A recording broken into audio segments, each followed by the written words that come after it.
আসসালামু আলাইকুম। আমি শরীফুল ইসলাম। যে যেখানে বসে আমাদের ক্লাসটি করছেন, আশা করি আল্লাহর অশেষ রহমতে সবাই ভালো আছেন এবং সুস্থ আছেন। আজকের ক্লাসে আমরা ফিন্যান্স প্রথম পত্রের শর্ট সিলেবাসের উপরে যে ধারাবাহিক 20টা ক্লাস আপনাদের আমি করাবো বলে কথা দিয়েছিলাম, তো তার ধারাবাহিক ক্লাসের আজকে ষষ্ঠতম ক্লাস। এবং এই ষষ্ঠতম ক্লাসটাকে আমরা দুইটা পর্বে বিভক্ত করেছিলাম। এই ক্লাসটার আগের ক্লাসে আমরা পর্ব 1-এ এই গদাক প্রশ্নের উত্তর করেছি, এই গুরুত্বপূর্ণ গদাক প্রশ্নটা। এই গদাগে ছিল কিস্তির পরিমাণ নির্ণয় করা, যেটা আমরা গদাগে নির্ণয় করেছি। এবং ঘদাগে আমরা এর থেকে বেশি গুরুত্বপূর্ণ একটা টপিক, যেটা 2024 সাল এবং 2025 সালের এইচএসসি পরীক্ষার্থীদের জন্য খুবই গুরুত্বপূর্ণ। সেই টপিকটা হচ্ছে ঋণ পরিশোধ সূচি। তো এই ঋণ পরিশোধ সূচি নিয়ে আমরা ষষ্ঠতম ক্লাসের পর্ব 2-এ আমরা কিভাবে ঋণ পরিশোধ সূচি প্রস্তুত করতে হয় উদ্দীপক দেখে এটা আমরা আজকে একটু শিখব। তো প্রথমেই আমাদের আগে ছকটা নিয়ে একটু কথা বলতে হবে। তো ছকে যে কয়টা বছর সেই কয়টা সারি টানতে হবে। সারি মানে তো বুঝছো, উপর দিক থেকে নিচের দিকে যেগুলো সারি। তো কয়টা বছর আমরা যদি দেখি, অঙ্কটা হচ্ছে হলো এই যে 5 বছরের, ঠিক আছে। তার মানে এখানে আমরা 5টা টানবো। এই যে দেখো 1 2 3 4 5, 5টা টানছি। এবং কলাম অলওয়েজ 6টা হবে সবসময়। কলাম সবসময় কয়টা বলো? 6টা। তো সেই 6টা কলামে কি, প্রথমে থাকবে বছর, এরপর থাকবে হচ্ছে প্রারম্ভিক ঋণের পরিমাণ, এরপর থাকবে কিস্তি, এরপর থাকবে সুদ, তারপর থাকবে আসল, এরপর থাকবে সবার শেষে সমাপনী ঋণের পরিমাণ, ঠিক আছে। তো এই যে 6টা কলাম, এই 6টা কলাম তোমরা সুন্দর মতন পেন্সিল দিয়ে টেনে নিবে। এবার উপরে অবশ্যই প্রতিষ্ঠানের নাম জনাব রাতুল, যার অঙ্ক আমরা করছি এই যে জনাব রাতুলের, এবং আমরা লিখে রেখেছি ঋণ পরিশোধ সূচি। ওকে, আচ্ছা। এখন এই বছরের এইখানে একটা খুবই গুরুত্বপূর্ণ কথা আছে, সেটা হচ্ছে কি, যে আগে দেখতে হবে যে আমরা এই যে ঋণ পরিশোধ সূচিটা প্রস্তুত করতেছি, এটা অগ্রিম অ্যানুইটির নাকি সাধারণ অ্যানুইটির। তো আমরা যেহেতু এখানে দেখতেছি যে শুরুতে লেখা আছে যে প্রতি বছরের শুরুতে কিস্তি দিতে হবে, যেহেতু শুরুতে কথা বলা আছে, আমরা জানি শুরুতে বললে হচ্ছে হলো অ্যানুইটি ডিউ, মানে অগ্রিম অ্যানুইটি। যেহেতু এটা অগ্রিম অ্যানুইটি সেহেতু, এবং 5 বছরের অঙ্ক, অবশ্যই অগ্রিম অ্যানুইটিতে 5 বছরের অঙ্ক, তাহলে অগ্রিম অ্যানুইটি যখন বলবে তখন সেটা 0 দিয়ে শুরু করতে হবে। কি দিয়ে শুরু করতে হবে? 0 দিয়ে শুরু করতে হবে, ঠিক আছে। 0 1 মানে এই 1 মানে 2 3 4 5, লিখলাম 4 কিন্তু 5। ওকে, আচ্ছা, এভাবে লিখতে হবে। আর যদি এটা সাধারণ অ্যানুইটি হতো, মানে এখানে যদি শেষে কথাটা বলে দিত, শেষে কিস্তির টাকাটা শেষে পরিশোধ করে, তাহলে তো সাধারণ অ্যানুইটি। এটা তো তোমরা জানোই, কারণ আমরা এই গদাগে তো এই সূত্র বা কখন কোনটা এগুলো আলোচনা করছি। আই হোপ এই ক্লাসটার আগের ক্লাসটা তোমরা অবশ্যই দেখছো। তো যদি সাধারণ অ্যানুইটি হইতো, মানে এখানে যদি শেষে বলা থাকতো, তাহলে আমরা এখানে স্বাভাবিকভাবে 1 2 3 4 5 লিখতাম। এখন 0 দিয়ে কখন শুরু করব? 0, এই যে এই 0 দিয়ে কখন শুরু করব? যখন আমাদের শুরুতে কথাটা বলা থাকবে। ওকে, আচ্ছা। তো আমরা বছর লিখলাম। এবার এই কিস্তির যে টাকাটা, এই কিস্তির টাকাটা তোমাদের হয় প্রশ্নে দেওয়া থাকবে, তা না হলে প্রশ্নের গদাগে তোমাদের বের করে নিতে হবে। আমি কি বলছি, এই যে কিস্তির যে টাকাটা, ঠিক আছে, এই কিস্তির টাকাটা তোমার হয় প্রশ্নে দিয়ে দিবে, তা না হলে তোমাদের প্রশ্ন গদাগে বের করতে হবে। তো অলরেডি আমরা গদাগে কিন্তু বের করেছি, ঠিক আছে, এই ক্লাসটার আগের ক্লাসে, মানে ষষ্ঠতম ক্লাসের পর্ব 1-এ এই কিস্তিটা কিভাবে নির্ণয় করতে হয় সেটা আমি দেখাই দিছি। তো জনাব রাতুলের কিস্তির পরিমাণ ছিল, এই যে আমি উত্তরটা একটু লিখে রাখছিলাম, 14,152। তার মানে জনাব রাতুলের কিস্তি দিতে হবে কত টাকা? 14,152। তাহলে কিস্তির জায়গায় আমরা 14,152 লিখে দিব। তো কিস্তি তো সবসময় সমপরিমাণ টাকা হয়। সমপরিমাণ মানে কি, কিস্তি কখনো উল্টাপাল্টা টাকা হইতে পারবে না, মানে অসমান টাকা হইতে পারবে না, সবসময় একই টাকা দিতে হবে, ফ্ল্যাট। তার মানে কিস্তির টাকা সব এই 14,152 করেই হবে।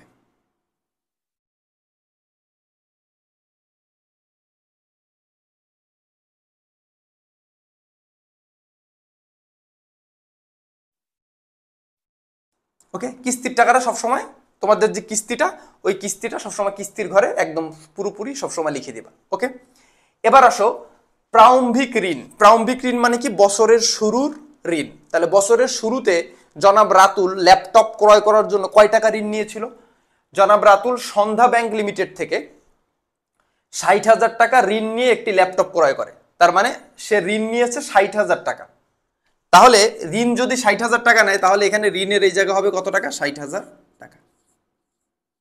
ওকে, আচ্ছা মনে রাখবা যেহেতু এটা অগ্রিম অ্যানুইটি মানে শূন্য দিয়ে শুরু হয়েছে, এই যে শুরুতে যেহেতু অগ্রিম অ্যানুইটি, তো অগ্রিম অ্যানুইটির ক্ষেত্রে প্রথম যে বছর মানে শূন্যতম বছরে সুদও সবসময় শূন্য হয়, কারণ প্রথম বছর সুদ দেওয়া লাগে না।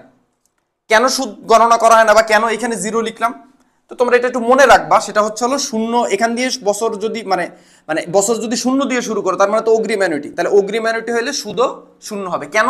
এটার ব্যাখ্যা আছে। ব্যাখ্যাটা হচ্ছে হলো, মনে করো আমি তোমার কাছ থেকে 50,000 টাকা 5 বছরের জন্য ধার নিলাম। এখন আমি 50,000 টাকার প্রতি বছর তোমাকে আমি 10,000 টাকা করে ফেরত দিয়ে দেবো। 5 বছর পরে আমি তোমার 50,000 টাকা পরিশোধ হয়ে যাবে।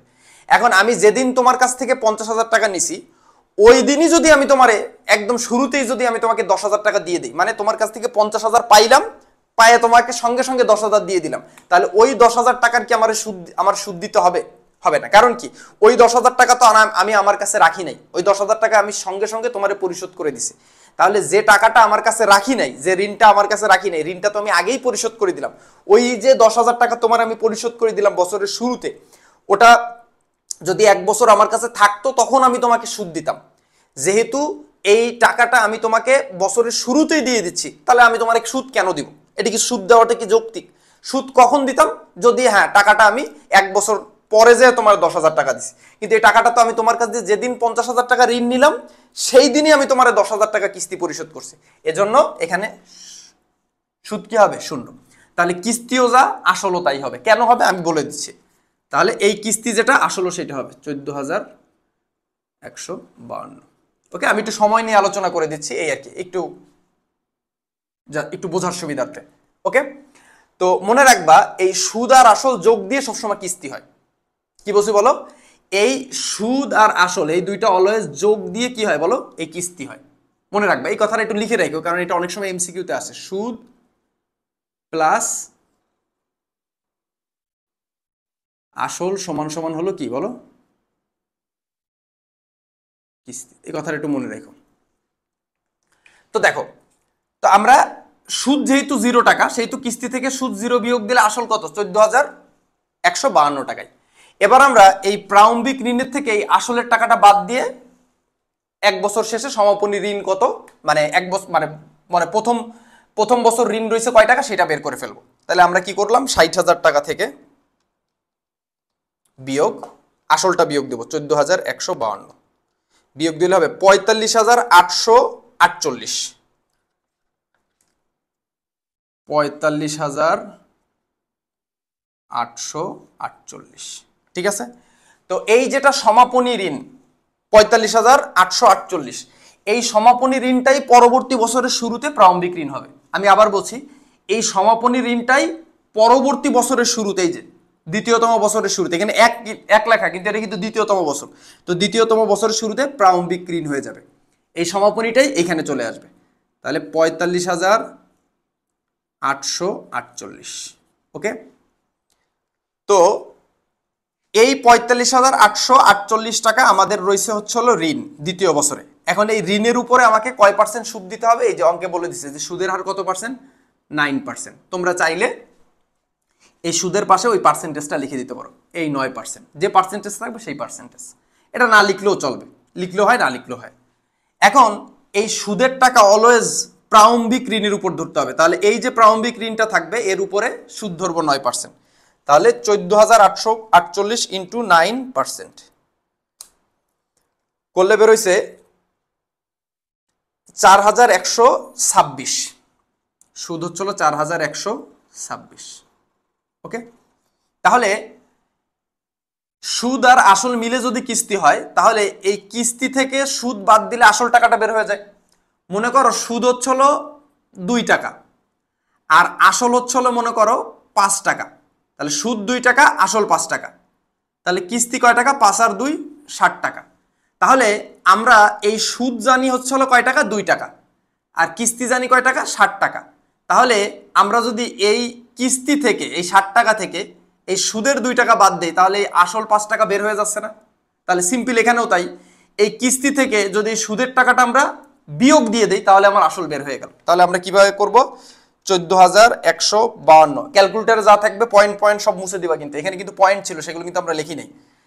14,152 থেকে এটা বিয়োগ দিয়ে দেবো, কত? বিয়োগ 4,126, বিয়োগ করলে হয়েছে 10,026। ওকে, এবার আমরা কি করব? প্রারম্ভিক ঋণ থেকে আসলটা বিয়োগ দিব। তাহলে 45,848 বিয়োগ 10,026 করলে হয়েছে 35,822 টাকা। তাহলে সমাপনী ঋণ কত? 35,822 টাকা।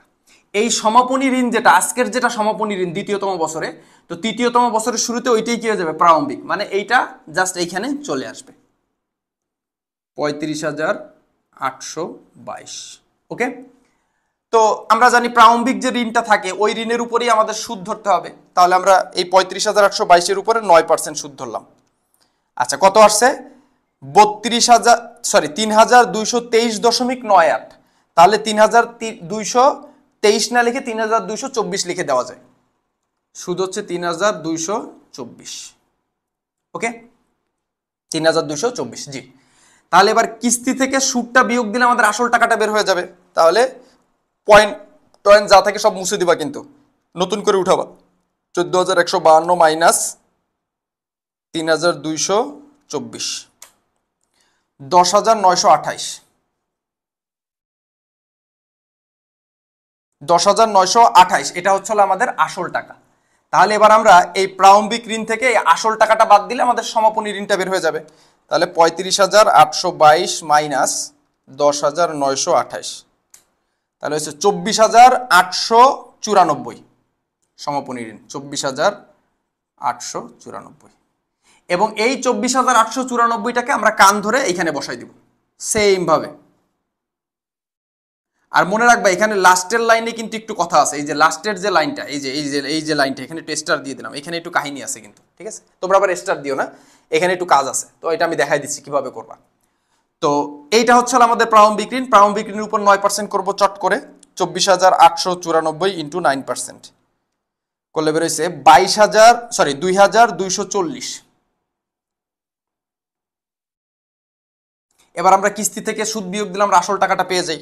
তাহলে সব মুছে দেবো ক্যালকুলেটারে। 14,152 মাইনাস 2,240 বিয়োগ দিলে হয়ে যাচ্ছে 11,912।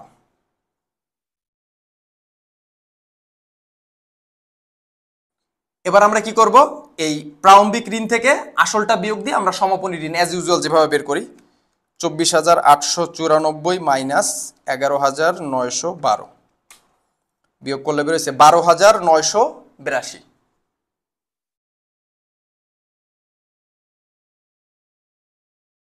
এই যেটা সমাপনী ঋণ এইটাই হয়ে যাবে প্রারম্ভিক ঋণ। ঠিক আছে, এটা মুছে দিই। 12,982।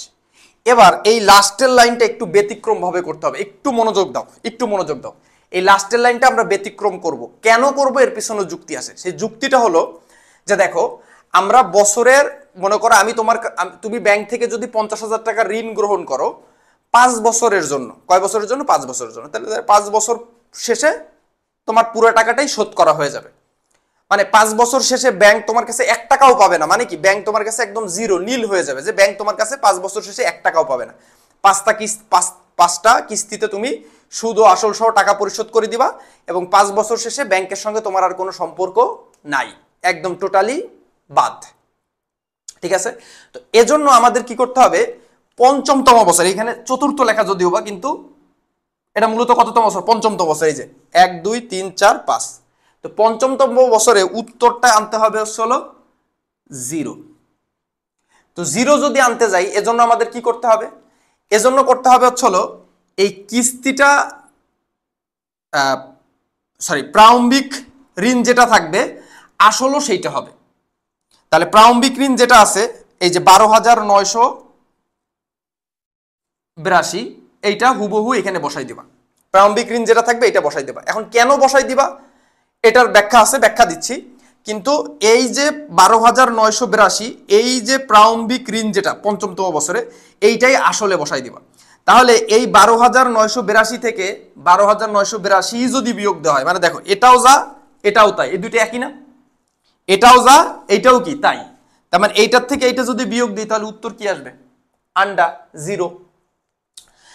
এবার আমরা সব সময় কি করি, ইউজুয়ালি কি করি, দেখো আমরা যদি এর আগের লাইনটার খেয়াল করি, এই চতুর্থতম বছরে খেয়াল করি, এই যে এইতম বছরে খেয়াল করি, তো এখানে আমরা কি করছি যে প্রারম্ভিক ঋণ থেকে আসল বিয়োগ দিয়ে আমরা সমাপনী ঋণ বের করছি, মানে এই 24,894 থেকে আমরা 11,912 বিয়োগ দিয়ে আমরা 12,982 বের করছি। কিন্তু এইখানে যেহেতু আমরা একটু ব্যতিক্রম নিয়মে করতেছি, সেহেতু আমাদের কি করতে হবে, এবার কিস্তি থেকে আমরা সুদ বিয়োগ দিয়ে আসল বের করতাম, এই যে এইটা থেকে এই যে কিস্তি থেকে এই সুদটা বিয়োগ দিয়ে আসলটা বের করছি, কিন্তু এখানেও কিন্তু তাই, এই কিস্তি থেকে এই সুদটা বিয়োগ দিছি, মানে 14,152 থেকে 3,224 বিয়োগ দিয়ে কিন্তু আমরা এই 10,928 বের করছি। তাহলে আমরা এই কিস্তি থেকে এবার এখানে কারে বিয়োগ দেব, আসল তো অলরেডি রয়েছে, তাহলে আমরা এবার কি করব, কিস্তি থেকে আসল বিয়োগ দিয়ে সুদ বাই করব। আমি আবার বলতেছি, কিস্তি থেকে আসল বিয়োগ দিয়ে সুদ বের করব, তার মানে এইটার থেকে এবার এইটা বিয়োগ দেব, 14,152 মাইনাস 12,982, 1,170, 1,170 টাকা। এবং এটার উপরে চাইলে তুমি একটা স্টার দিয়ে রাখতে পারো, যেহেতু এটা ব্যতিক্রম নিয়মে এই টাকাটা আমরা বের করছি। এখন বলতে পারো যে স্যার এটা করার কারণ কি? স্বাভাবিক নিয়মে তুমি যদি করো দেখবে এখানে কিছু অবশিষ্ট টাকা থাকবে। তুমি নর্মালি আমরা এই যে 4টা কলাম, বিশেষ করে এই মানে 2, 3, 4 এই 3টা কলাম যেভাবে আমরা করছি, সেই সেম ভাবে যদি তুমি এই পঞ্চমতম কলম করো তাহলে দেখবা এখানে কিছু অবশিষ্ট টাকা থাকতেছে। এখানে অবশিষ্ট টাকা থাকা যাবে না, যেহেতু 5 বছরের জন্য এই ঋণটা নেওয়া হয়েছে, 5 বছরের জন্য এই 60,000 টাকা যেহেতু ঋণ নেওয়া হয়েছে, তারপরে 5 বছর শেষে ব্যাংক তোমার কাছে আর কোনো টাকা পাবে না, মানে 5 বছর শেষে তোমার ব্যালেন্স 0 হইতে হবে। যেহেতু 5 বছর শেষে 0 হইতে হবে, এখানে 1 টাকাও রাখা যাবে না। এই 1 টাকাও যেহেতু রাখা যাবে না, এই জন্য এই কাজটা অনেকটা আমাদের বাহুর জোরে, গায়ের জোরে করা লাগলো। এখন বলতে পারো স্যার এটা কি সঠিক নিয়ম? 100% সঠিক। এটা যা করছি এটা নিয়ে তোমার পৃথিবীর কোনো ডাউট থাকার দরকার নাই। কি বলছি বুঝাইতে পারছি? এটা 100% রাইট আছে। এখন মূল বিষয় হচ্ছিল তুমি বুঝতে পারতেছো কিনা, এটা হলো আসল কথা। 24, 25, 26 ব্যাচ তোমরা অবশ্যই আমাদের সঙ্গে ধারাবাহিকভাবে এই 20টা ক্লাস করো। আমি ইনশাল্লাহ তোমাদের সিকিউ এমসিকিউতে একটা খুব সুন্দর প্রিপারেশন এখান থেকে দিয়ে দিতে পারবো মোদের বিদ্যালয় থেকে। পরবর্তী ক্লাসে অর্থের সময় মূল্যের উপর আমরা আরো কিছু গুরুত্বপূর্ণ সৃজনশীল কমপ্লিট করব ইনশাল্লাহ। ন্যূনতম অর্থের সময় মূল্যের উপর আরো আমি 2টা বোর্ড কোশ্চেন সমাধান করব, যাতে তোমরা 24 ব্যাচ 25 ব্যাচের এইচএসসি পরীক্ষার্থী যারা আসো অনেক বেশি উপকৃত হও এই মোদের বিদ্যালয়ের এই প্লে লিস্টটা থেকে। ওকে, তো পরবর্তী ক্লাসে তোমাদের সঙ্গে আমার দেখা হচ্ছে নতুন একটা টপিক নিয়ে।